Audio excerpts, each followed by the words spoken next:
നമസ്കാരം. രാമായണ കഥ കേട്ട് വളരുന്ന ബാല്യം ധന്യമാണ്. എല്ലാവിധ നന്മകളും അവരിൽ നട്ടുവളർത്താൻ രാമായണ കഥ ഉപകരിക്കും.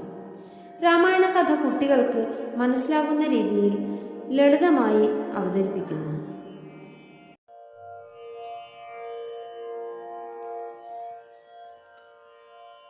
മുത്തശ്ശി രാമായണം ബാലകാണ്ഡം.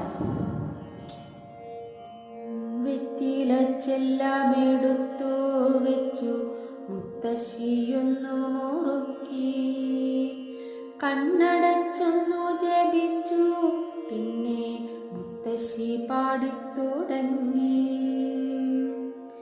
രാമ ഹരേ ജയ രാമ, രഘുരാമ ഹരേ ജയ രാമ,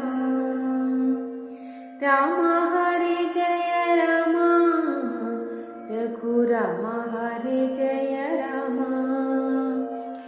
പണ്ടു ദശരഥ മന്നൻ മക്കളില്ലാതെ ദുഃഖിച്ച കാലം, പുത്രകാമേഷ്ടി കഴിച്ചു.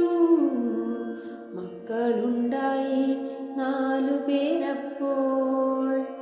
മുത്തശ്ശിയുള്ളം തെളിഞ്ഞു ചൊല്ലി രാമ ഹരേ ജയ രാമ, രാമ ഹരേ ജയ രാമ, രഘുരാമ ഹരേ ജയ രാമ.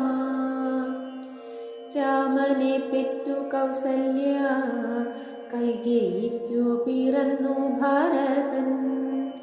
ലക്ഷ്മണ ശത്രുഘ്നരല്ലോ സുമിത്രയ്ക്കുള്ള 2 സൂതന്മാർ. പണ്ടു ദശരഥ മന്നൻ മക്കളില്ലാതെ ദുഃഖിച്ച കാലം, പുത്രകാമേഷ്ടി കഴിച്ചു. മക്കളുണ്ടായി 4 പേരപ്പോൾ.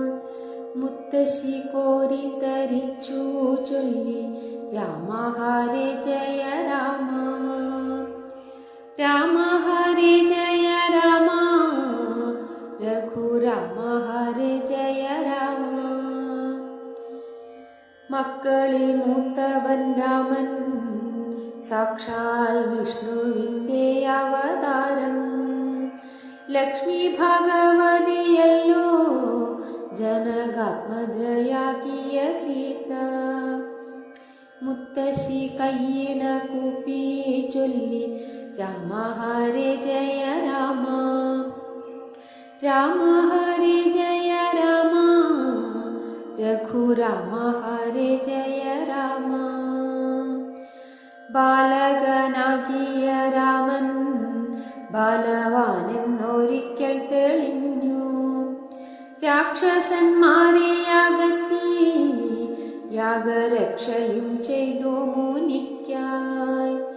മുത്തശ്ശി അത്ഭുതത്തോടെ ചൊല്ലി രാമ ഹരേ ജയ രാമ, രാമ ഹരേ ജയ രാമ, രഘുരാമ ഹരേ ജയ രാമ. താടകയെ കൊല ചെയ്തു ജനകാലയത്തിങ്കലണഞ്ഞു.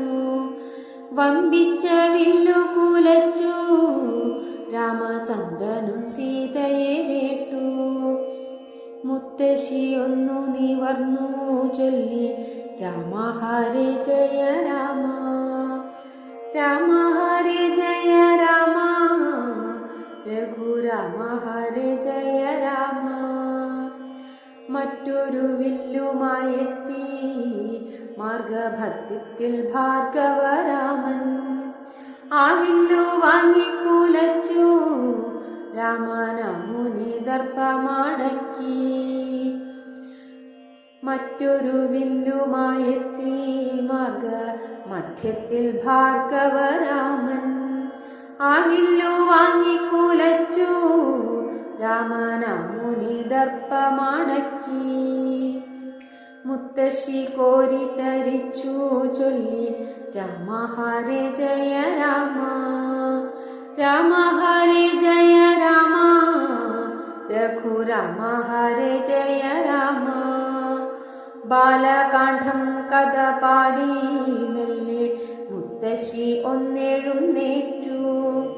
പാലകന്മാരും തൊഴുതു ചൊല്ലി രാമ ഹരേ ജയ രാമ രാമ ഹരേ ജയ രാമ രഘുരാമ ഹരേ ജയ രാമ രാമ ഹരേ ജയ രാമ രഘുരാമ ഹരേ ജയ രാമ രഘുരാമ ഹരേ ജയ രാമ രഘുരാമ ഹരേ ജയ